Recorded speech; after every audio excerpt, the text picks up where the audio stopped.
হাজার হাজার কোরআনের হাফেজরা শহীদ হয়েছিলেন, সাহাবীরা শহীদ হয়েছিলেন, দুই পক্ষেই সাহাবীরা ছিলেন, দুই পক্ষেই সাহাবীরা ছিলেন।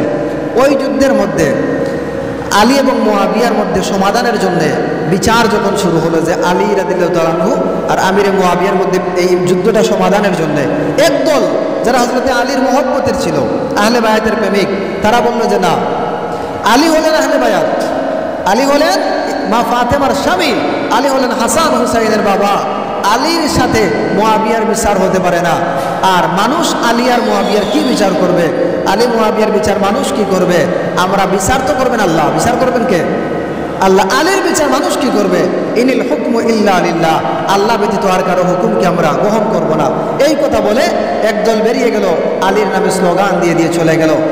আর ইতিহাসের মধ্যে আসছে এরাই হলো ইসলামের ইতিহাসের সর্বপ্রথম খারেজি দল। ইসলামের ইতিহাসের সর্বপ্রথম খারেজি দল কারা? যারা আহলে বায়াতের মহব্বতের স্লোগান দিয়ে আমিরে মুয়াবিয়ার আলী রাদিয়াল্লাহু তাআলা আনহুর সন্ধিকে না মেনে বেরিয়ে গিয়েছিল।